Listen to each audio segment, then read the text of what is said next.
All right, we are back, and we are joined right now by Charles Hurt, columnist for the Washington Times. Hey, Charles.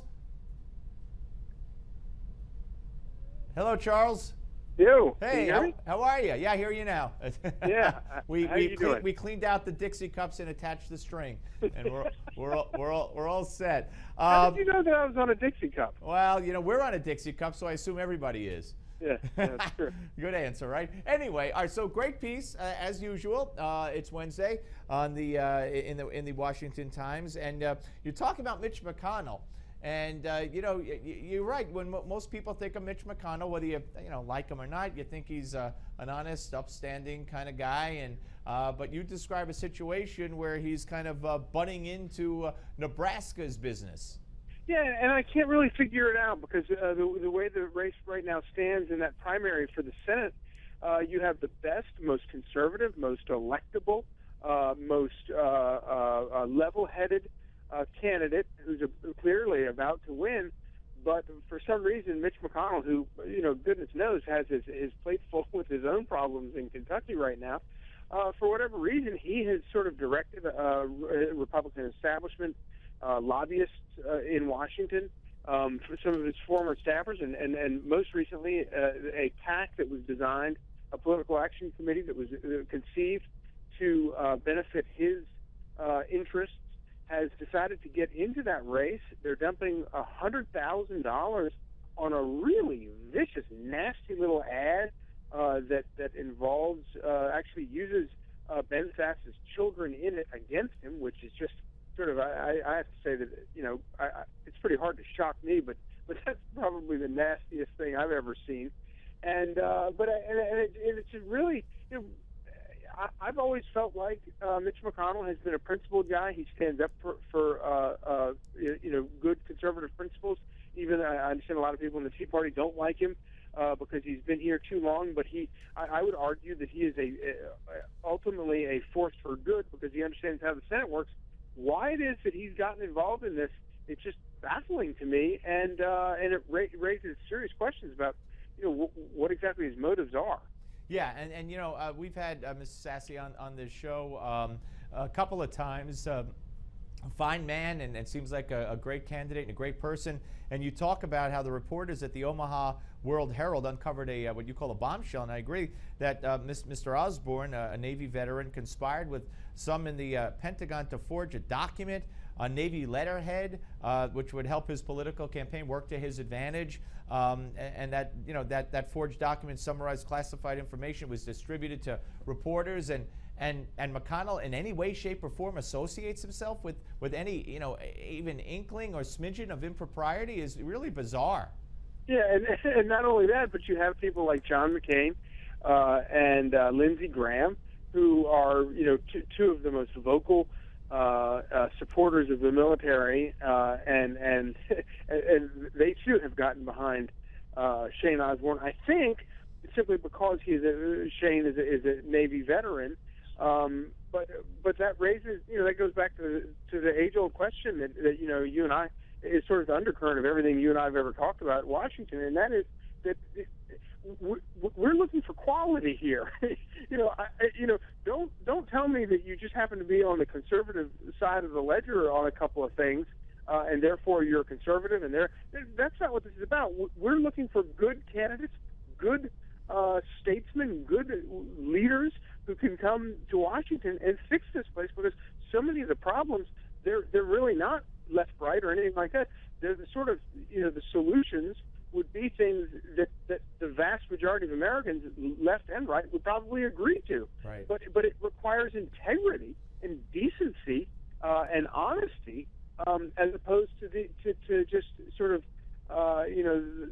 this game that they play now, where you're it's all about team. If you're on this team or that team, and what batch of lobbyists like you the most. Well, we've had Shane Osborne on the show as well, and what I just don't understand about it is, and I know this is the crux of your piece, is why why McConnell is even getting involved. McConnell, I mean, is involved in I think he's going to win re-election, yeah. But McConnell is not going to win by a landslide, certainly, and he's got his own problems. Yeah, and I should also say that after my piece came out and before, McConnell's people insist vociferously that they're not involved, and but how it is that, I mean, just the claim that they're not involved when you have your former staffers. Now, I've talked to countless people in Washington,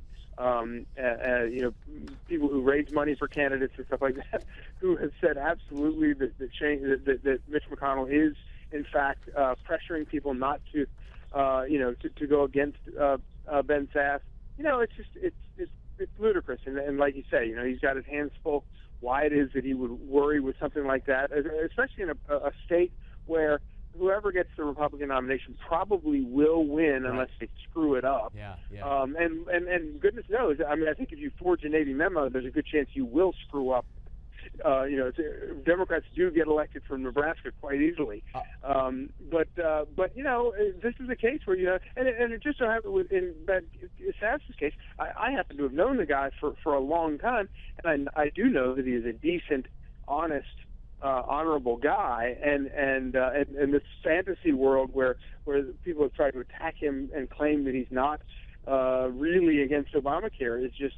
It doesn't pass the smell test, and it's kind of absurd and desperate, actually. Right, and I know that Osborne. I don't know much about the incident you're alluding to, but I know that he was a pilot, and that he felt there was some attempt to smear him. That when that plane went down, that he should have done more. But we'll let them hash it out in the state of Nebraska. But let me ask you. I want you to hear from another.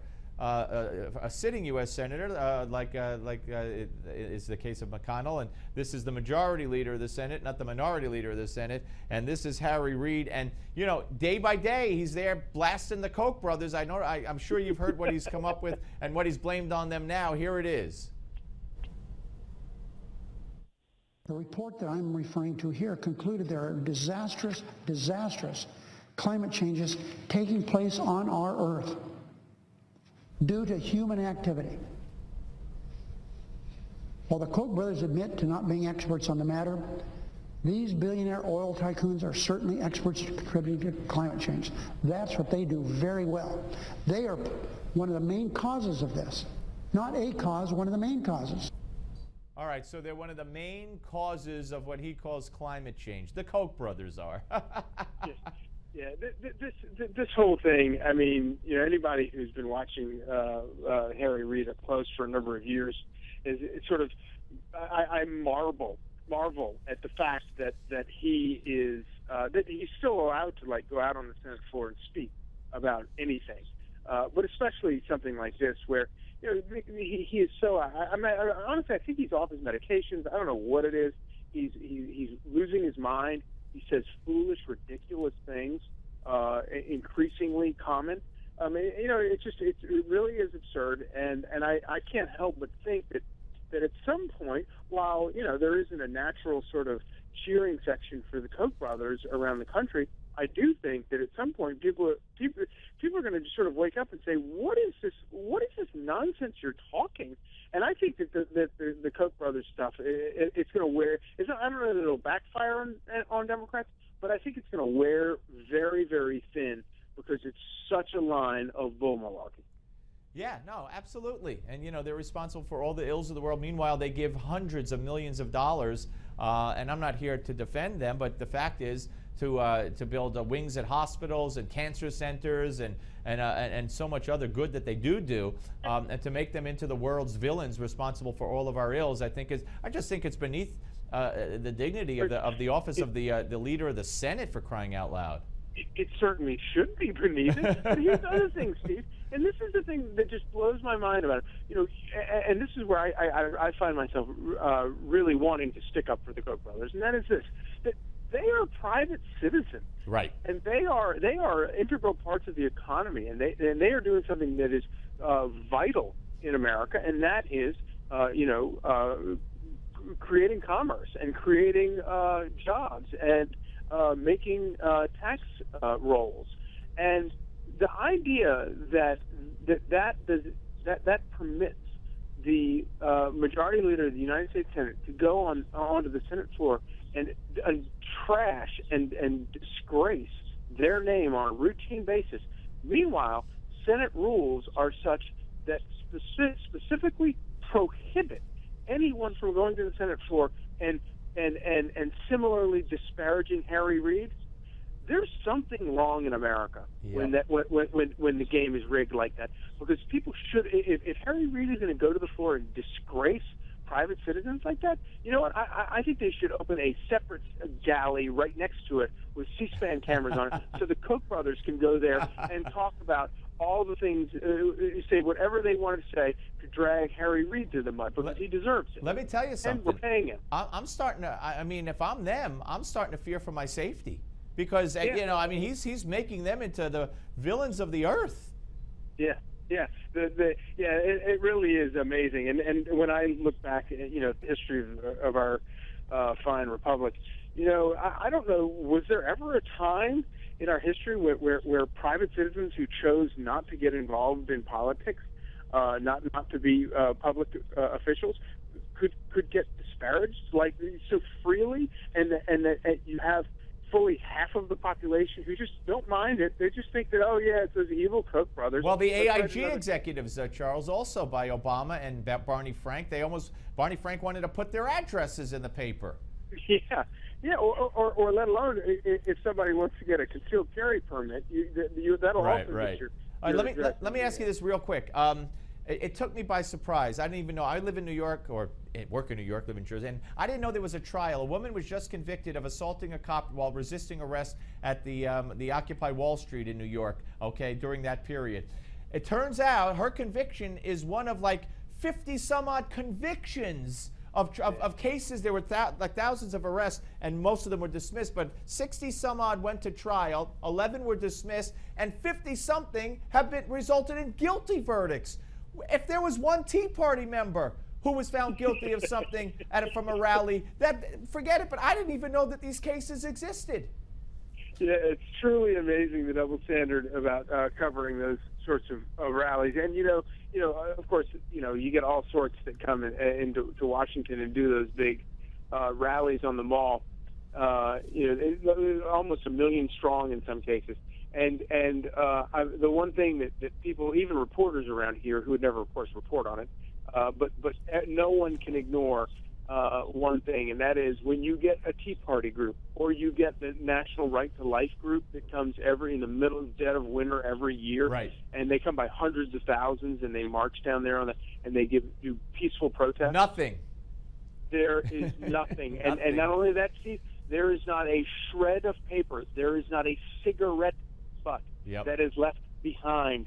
They take whatever garbage they take with them, they take out with them. I remember, and we got to wrap up, but I remember from the Democratic convention in, I think, Denver, they showed, somebody had the good nerve to show all the garbage all over that facility. It was this American flags and trash bins, you know, just ridiculous. Hey, Charles, always great to talk to you, sir. Thank you. Thanks, Steve. Charles Hurt, ladies and gentlemen. Read him in the Washington Times. Great piece today. And Shane Osborne, you know, he was an American hero, so I'm not taking sides in that election, but it was an interesting piece on the Steve Malzberg Show.